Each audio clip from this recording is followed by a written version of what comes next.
أعوذ بالله من الشيطان الرجيم. بسم الله الرحمن الرحيم. الحمد لله رب العالمين. والصلاة والسلام على سيدنا محمد وعلى آله وصحبه أجمعين.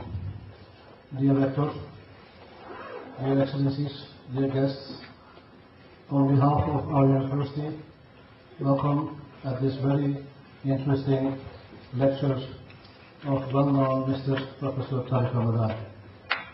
We are very happy to have Mr. Ramadan at our midst in our university.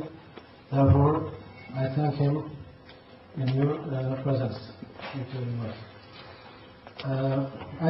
I don't think an introduction of Mr. Ramadan is necessary because everyone knows him. Without lengthening my introduction, I'll give the microphone to Mr. Ramadan for his lecture. Thank you for being here again. It's okay. It's okay.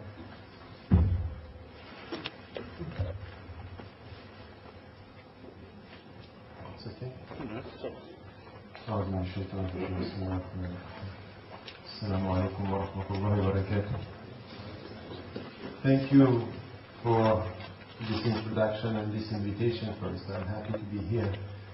And it's not the first time I'm coming. I'm sure it's not the last time, because as we're going to work with this project at the academic level with Erasmus University, but also in the social field with the municipality, I think it's really important to be involved and to be able to work together in one way or another, and to continue this collaboration and these exchanges of ideas and thoughts about what it means to be first to transmit the Islamic teachings and Islamic sciences, and at the same time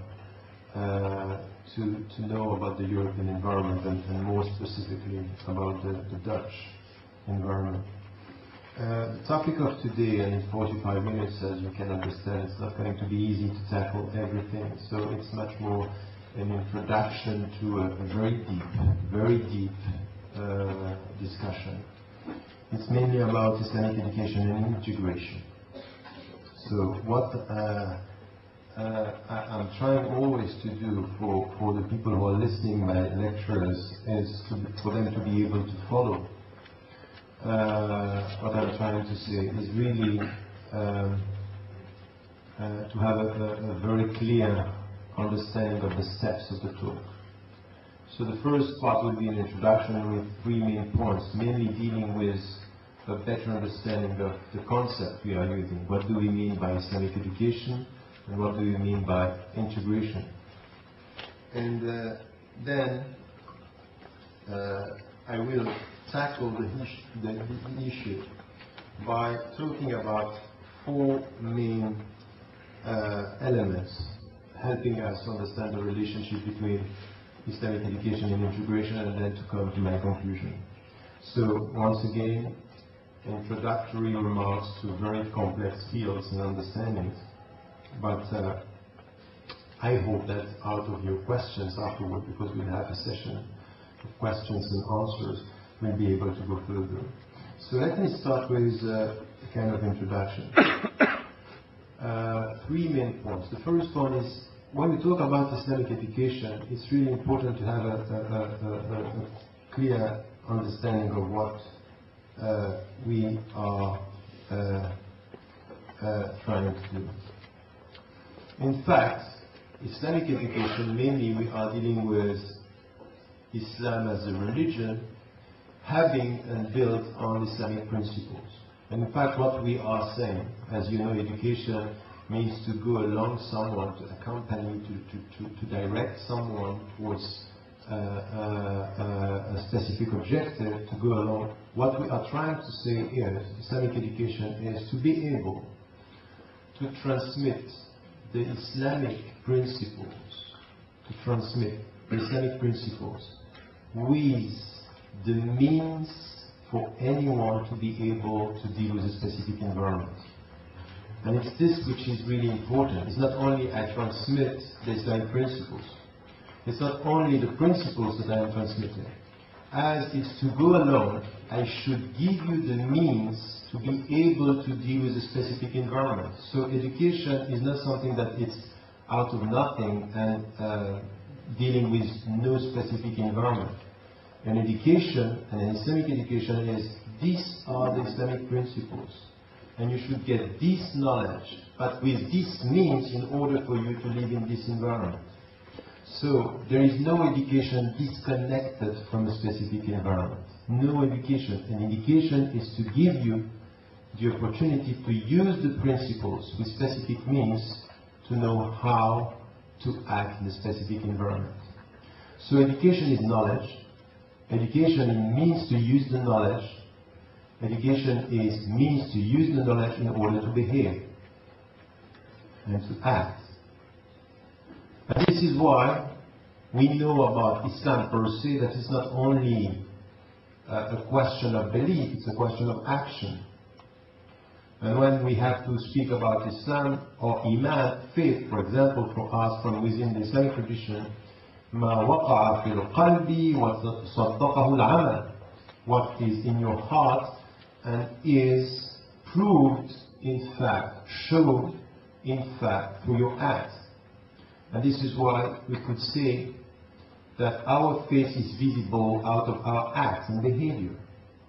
So when we speak about Islamic education, we go from this and through an inductive process we say, okay, if this is the objective of education, means faith and act and behavior, we need to know how to give to every one of us the necessary knowledge and the necessary means to be able to know the principles and to know how to use them. Principles, means, and behavior. I hope that you follow what I'm trying to say here, because it's essential. It's essential because in fact, in the way I am speaking about Islamic education, you can, if you think about it, understand that the meaning of integration is already in the meaning of education. An Islamic education not helping you to know where you live is not an Islamic education. And this is why we need to have an encompassing, an overall understanding of what an Islamic education means, to be able to integrate in the Islamic integration, in the Islamic education, the meaning of integration. So this is one. What are the main objectives of this Islamic education?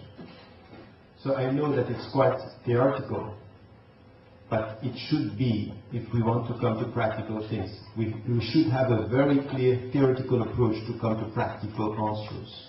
And the problem sometimes we have with some teachers, some educators, some people working, workers on the ground, at the grassroots level, it's very often that they know what they are doing, but they don't have a vision why they are doing it in such a way. Sometimes they are importing means and old educational strategies that are not just adapted to the environment.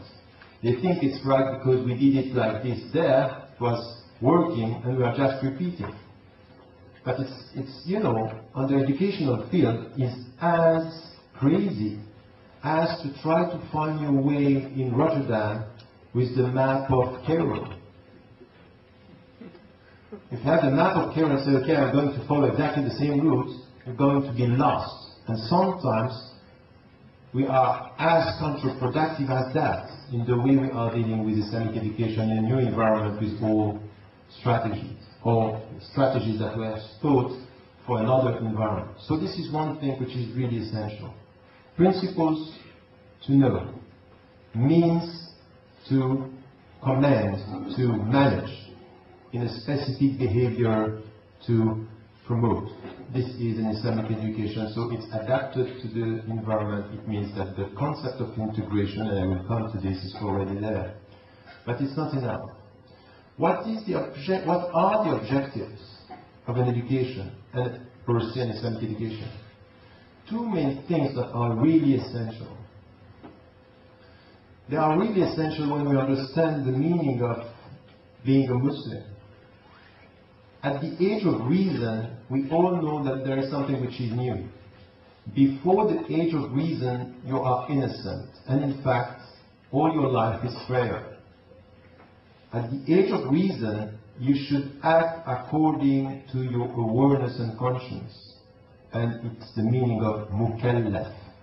Mukallaf, you are asked to do things knowing that this is requested from the Creator for you to do as a creature. This is a mukallaf. And you are not mukallaf before the age of reason, meaning 14 years old, could be more or less, it depends. In fact, it's in case per case, but we know that it's around this. Why is it important to know this? Because it means that at one point of your life, you are now able to understand what is expected from you and what you have to do. Before that, you are innocent and in prayer. Even when you look at the sons and the daughters of maybe the biggest enemy that you can have in the earth, they are innocent because they are not responsible for what their parents are doing. So innocence is the first stage, and then responsibility is the second, to be responsible. So if we want to understand what Islamic education is, it's to give you the means to be rightly responsible. And for this you mean two things. First, autonomy. To educate someone is to give him or her the means to be autonomous. So to take your decision on your own and by your own, knowing what you are trying to do. And this is essential. Because in our time, and in fact for human beings to be autonomous, there is no autonomy without critical mind. I'm not autonomous if I have to follow you to do right. Because in fact I'm not autonomous, I'm just following you. To follow someone to know what is right is not to be really autonomous. Islamic education is give me the means for me to know what I have to do to respond to what is expected from me. So no Islamic education without getting autonomy. One. But there is something which is really important on two different levels, on the spiritual level and in the social level. To get true autonomy, you should get something which is a feeling, which is not only an emotional feeling, is an intellectual feeling, which is confidence. I should be confident with my own decision, say, okay, this is right, so confidence is the way towards autonomy. And autonomy is the way towards being reliable and being responsible before God. No Islamic education without getting knowledge, the means to use the knowledge in a specific environment and being autonomous and confident. That's fine, no problem. I'm in the introduction now. So I'm just drawing the picture. It's essential this, to have this level of understanding why. Because everything will be the consequence of that. What do we want to achieve?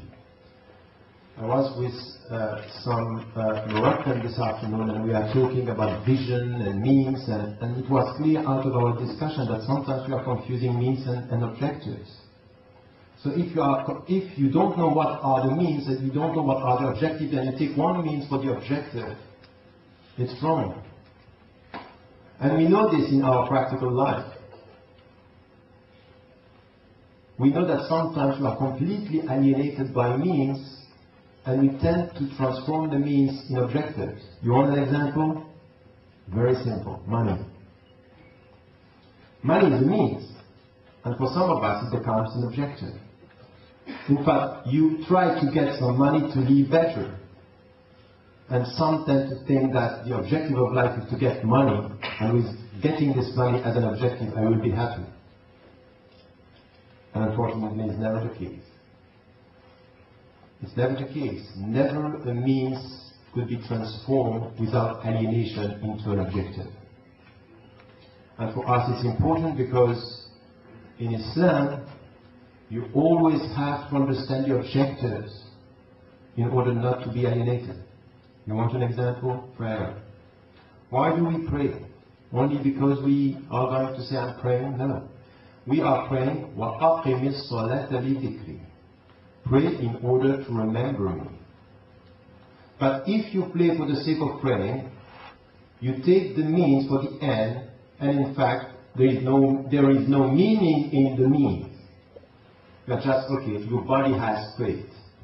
In fact, your heart was far. But in fact, we need to understand that the ends of prayer is to remember Him. So you should put the right things. I'm praying to be with Him. Not only to be able to say, my body has prayed and I'm just following the means. If we do that, you may have the impression that you prayed, but in fact your heart was far from praying the right way. You know that. And this is something which is very deep in our understanding of in education. If you are not knowing, you are not clear about means and objectives, you could be lost and counterproductive in what you are trying to do. So here we have the 5 main things that I was trying to say as an introduction. And then, what about integration? I'm not going to enter the discussion that we have between societies, because some of the people are saying, you know, integration in Holland is, or integration in France is assimilation in Holland, which is disappearance in the UK. We have as many definitions of integration as we have countries in Europe. And in fact, it's normal. Because the definition of concept is always connected to a specific environment. And in fact, religion in France is not exactly the same as religion in this country. The way we are dealing with public and private spheres are quite different because of the memory, because of the collective psychology, and because of concrete history. You cannot just import problems in the way, you know, sometimes it's done in Europe. So let us have a broad understanding of what integration is. It's in fact to be able to act accordingly to your personal and private beliefs by respecting the public rules and public collective psychology.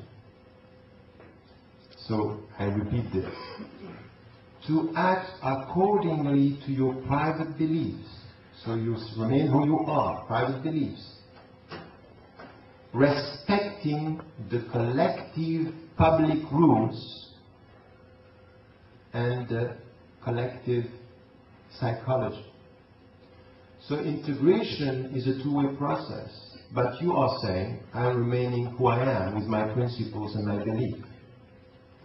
And then you respect the public sphere, which is public collective rules. You live in Holland, and when you are in Holland, what you are saying, that the public general rules of this country are the rules I am respecting. This is the mainstream attitude of all the Muslims. And this is what is required as to integration. The general common public rules are not asking you to be less yourself to be part of us. Remain who you are as long as you accept the rules that are regulating our relationships as members of a structured collectivity. You agree on that? So, an Islamic education should give to everyone the private belief with the means helping him or her to behave in a specific environment with confidence and trust, respecting the global rules and the general rules and the collective psychology. You get the picture? I put everything in it. So now we have to ask ourselves, how could we reach this? How can we achieve this as people thinking about, okay, we are in this country and we need an Islamic education helping us to get this relationship between private principles and beliefs and public general rules that we are accepting and taking into consideration the collective psychology and the memory of the country we live in. It's not an easy task, it's an essential one. And once again, we have to be clear on the objective. This is what we want to achieve. So you understood that from the very beginning, in my definition of Islamic education, I integrated the environment. And in my definition of integration in a specific environment, I integrated the personal beliefs. So this is a two-way process again, and at the same level. Meaning by that, don't ask me to promote an Islamic education, asking the Muslims to be less Muslims, to be more integrated, because in fact it's no longer integration, it's assimilation and disappearance. So we have to, it's a very subtle, balanced approach that we need. Let us now come to practical things. 5 main points. The first one is really for us. If we want to get this in Islamic education, we should understand from the starting point that there is no Islamic education without evolution and adaptation, because the environment is always around. We always have to think about the environment. So we cannot just say, this is the Islamic education that we are importing from Turkey, that we are importing from Morocco in a new environment. Because the new environment is imposing onto you to think about it in order to get the right Islamic education.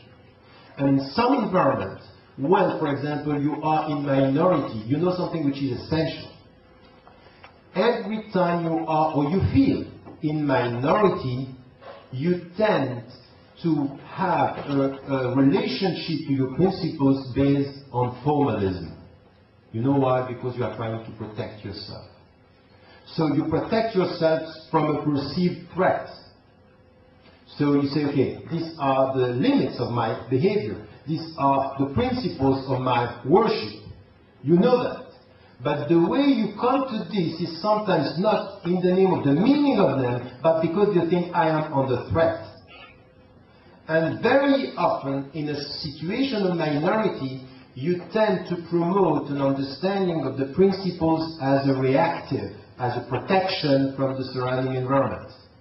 And you become formalistic, while you need exactly the opposite. In a situation where you are in minority, or feeling as in minority, and the majority of the people are not Muslims, and you need to integrate into the environment, it is at this moment that you have to do exactly the opposite of what is natural. You should not only stick to the forms, you should come to the meanings of what you are doing. Why? Because we said this. We need confidence and autonomy. If you are asking me, okay, look, in this country you have to stick to 5 prayers a day, and you are asking, and this is your education, it's all about formalism, you can get the form of the practice, but not the meaning. And you are not asking someone to be autonomous, you are asking him or her to follow the forms of this practice. What does it mean? An Islamic education, for example, in Holland today, should stop and should evolve and should be reformed by coming back to the meanings of what we are doing. And you know the problems, look at what we are sometimes doing, and this is why we have to be self-critical. Autonomy is to be self-critical, is to be able to look at what we are doing and say, we are not doing it well. But for example, you know, I visited I don't know how many mosques and went through all this business that we have, you know, promoting the Islamic teachings and this. There is one big and deep problem. That very often in the way we are teaching how to do things and not why to do them. Buniya al-Islam ala khamsa. Islam is built and constructed in 5 main pillars. The first one is the Shahada. There is no God but God, and the messenger, and Muhammad, peace be upon him, is his messenger. There is nothing to say about this. Just say this to be a Muslim. And then come to what is the first pillar? To pray. And what we are teaching is how to pray. Allahu Akbar, what is this what we are doing? Stop. You are missing the first step. And the first step is, what is the meaning of the Shahada? Not only to say it to become a Muslim, to understand what is the meaning of it. In which way, when you say there is only one God, you are sending a message to my conscience, to my heart, that I have to avoid worshipping anything else but Him. It's important. So the meaning here, the meaning is so essential. It's so essential. And it's not, to deal with spirituality only. It's really the meaning. What do we mean by this? So, an Islamic education based on the meanings. Why? Because I want you to be autonomous. I want you to understand what you are doing. You know what? Because if I'm not here as your father, or as your mother, or as your teacher, you should be autonomous in the way you are dealing with Him. Because He is with you wherever you are, even though I'm not with you. The teacher could disappear, the Creator never. This is what we think. So the meaning here is essential. And the natural way when we are in a situation like in heart is to say, okay, you have to stick to the forms of your worship, while we need to come back to the deep meaning of what we are doing. And now, for prayers. You have mosques and schools and people and parents sometimes speaking, this is Islamic education, they are just obsessed with the formalistic way of dealing with God. 5 times, have you prayed? We never ask and come to your son and your daughter, sit. How was your prayer today? Not have you prayed? How was it? How was your prayer? How was your state of heart? Not have you prayed? I want to see this. And some of us, I know this from personal experience. Sometimes my body is praying and my heart is somewhere else. I have to try to catch it somewhere. This is love. But we have to come to the deep, deep, deep understanding of why are we doing this. When, during the 7th century, the Prophet of Islam, peace be upon him, was telling us, some of you are going to get out of their fast only the fact to be hungry and thirsty. This is the only thing that we'll get. He was sending a very strong message. The meaning, the end, the objective of fasting is not to prevent your body just to eat and to drink. Is to prevent you from what is human in your human being status. Drinking, eating, and having your sexuality. To come to what? To something which is the highest level of your spiritual being. Forget about your body and come to your spirit. Come to this.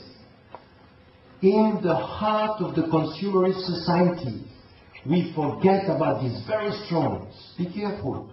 Consumerism is what? Why are you eating? To be in good health.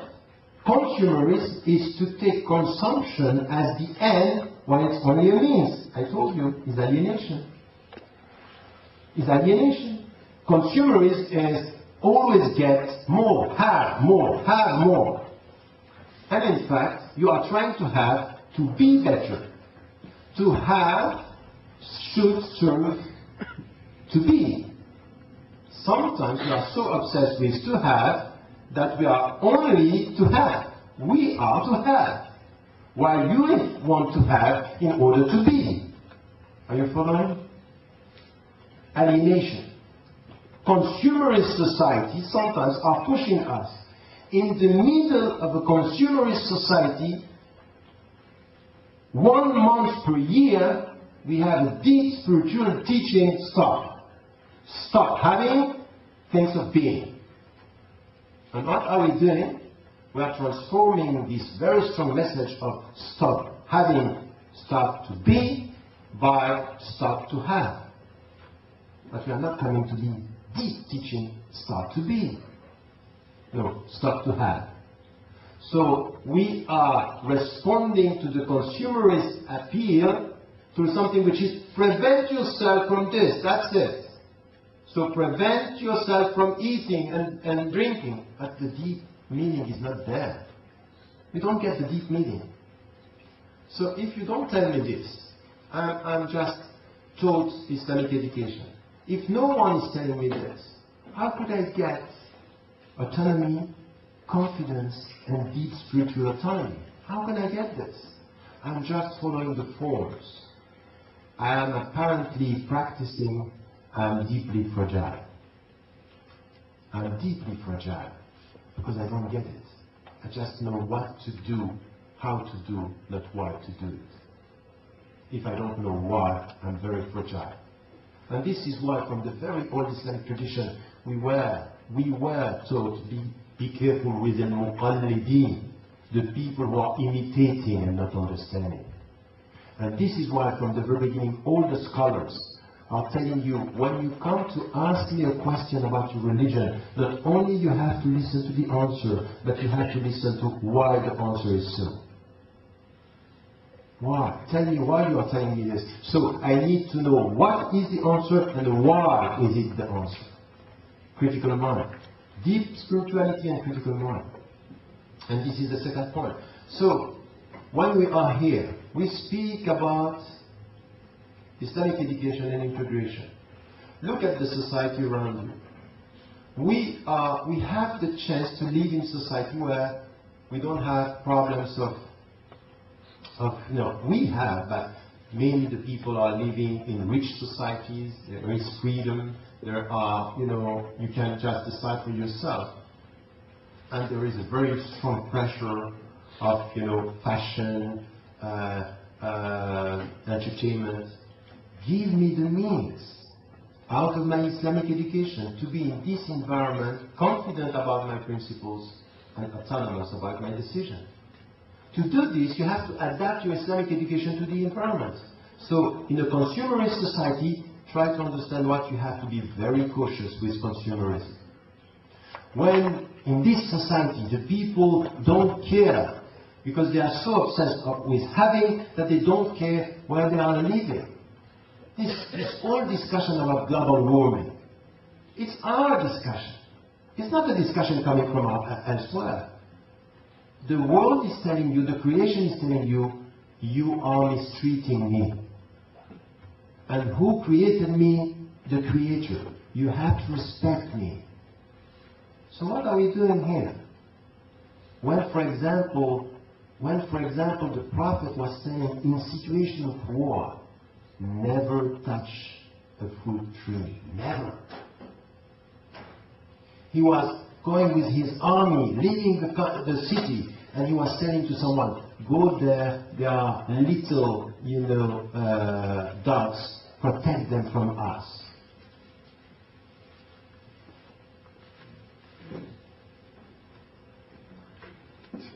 Protect them from us. Meaning by that, protect the animals. Protect the animals. We may think about victory, we may neglect the life of animals. It's not possible. Protect the animals. And we are here, we are forgetting all this. If only the Islamic education was adapted to our situation, we would talk about all these things. About our food, by the way. This complete alienation in the Muslim mind that the only right food or meat is Bismillah, Allahu Akbar, is the technicalities that we are interested in. We don't care about the way the animals are treated. We don't care about what we are doing with the animals. That's wrong. So if from the very beginning you teach your kids about how to hold the animals, not as some are doing when they come to dogs, A'udhu Billah, don't touch this, or cats, because no, it's all the animals. All the animals are the creation of God. So all this is just to let us come to the meanings. Respect the creation. Respect the fellow human beings. Respect, know why you are doing this. When, for example, you are just walking and you see something on the street which is dirty, just you take it and you put it. Why? Because he told you, when you do something like this, these are hasanat, these are rewards coming from God. Think about it. This is the education. And why do we need this more here? Because it builds personality. It builds a spiritual strength that you know who you are. You are confident and autonomous. But you are confident. And you know why you are confident? Because all what I am saying here is universal. Anyone who is in this room, who is not a Muslim, man or woman, understands exactly what I mean. You know what? because it's